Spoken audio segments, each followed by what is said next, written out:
ભરૂચ અંકલેશ્વરને જોડતા નર્મદા બ્રિજ પર લગાવવામાં આવેલી પ્રોટેક્શન જાળી લોકો માટે આશીર્વાદરૂપ સાબિત થઈ રહી છે।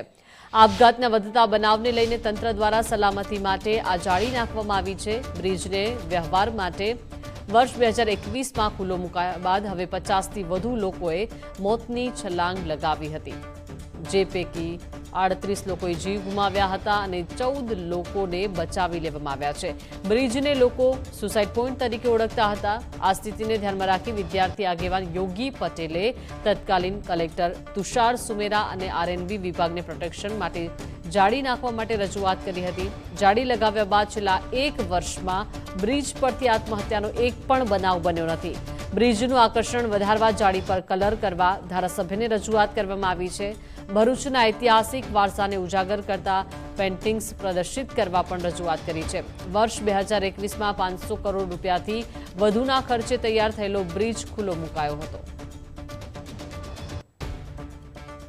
નર્મદા મૈયા બ્રિજ પર સેફ્ટી ગ્રીલની કામગીરીની શરૂઆત 12 ઓગસ્ટ 2025ના રોજ કરવામાં આવી હતી, એટલે કે 1 વર્ષ પૂર્ણ થયું। આ 1 વર્ષના સમયગાળાની અંદર એક પણ આત્મહત્યા જેવો અનિચ્છનીય બનાવ નથી બન્યો, એટલે કે સેફ્ટી ગ્રીલ કાર્યનો જે હેતુ હતો, આ બ્રિજ પર લગાવવામાં આવેલી સેફ્ટી ગ્રીલ પર જો ઉચ્ચ કોટીના ગુણવત્તાવાળા વેધર કલર દ્વારા ભરૂચ જિલ્લાનું ગૌરવશાળી ઇતિહાસ, માં નર્મદા, ભૃગુ ઋષિનું સાંસ્કૃતિક આધ્યાત્મિક મહત્વ, ઐતિહાસિક સ્થળો તેમજ મારું ભરૂચ મારો ગૌરવ અને સ્વચ્છ ભરૂચના વિષયો પર કલાત્મક કાચવટ કરવામાં આવે તો આ બ્રિજની સુંદરતા વધશે। સાથે સાથે આ ગ્રીલનો હેતુ માત્ર સેફટીનો જ નહીં, પરંતુ ભરૂચનું સાંસ્કૃતિક અને જાગૃતિનું સ્થળ બનશે। કે આ નેટ લગાવવાથી ઘણા જે લોકો પોતાને મગજ ગુમાવ્યા બાદ મોતની છલાંગ લગાવવા માટેનું આ નર્મદા મૈયા બ્રિજ પરથી વિચારતા હતા, તે લોકોએ વિચારવાનું બંધ કરી અને આ નર્મદા મૈયા બ્રિજનું નામ જે સુસાઇડ પોઈન્ટ તરીકે હતું તે બદલાય અને માં નર્મદા મૈયા બ્રિજ જ રહ્યું એવું આજે મને દેખાય છે। માટે આજના દિવસે તંત્રનો જેટલો પણ આભાર માનીએ એટલો ઓછો છે।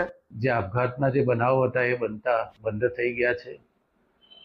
વધુમાં નર્મદા મૈયા બ્રિજ ઉપર જે નેટ લગાવવામાં આવી છે એને વધારે સુશોભિત કરીને એમાં ભરૂચ જિલ્લાનો ઇતિહાસનું વર્ણન કરીને, માં નર્મદાના ઇતિહાસનું વર્ણન કરીને ભરૂચ જે ભૃગુનું ભરૂચ હતું, ઐતિહાસિક ભરૂચ હતું, જ્યારે પરતંત્ર હતો દેશ ત્યારે પણ આપણા અહીંયા બંદર હતું, અહીંયાથી વિદેશના અનેક દેશો સાથે આપણો વેપાર હતો।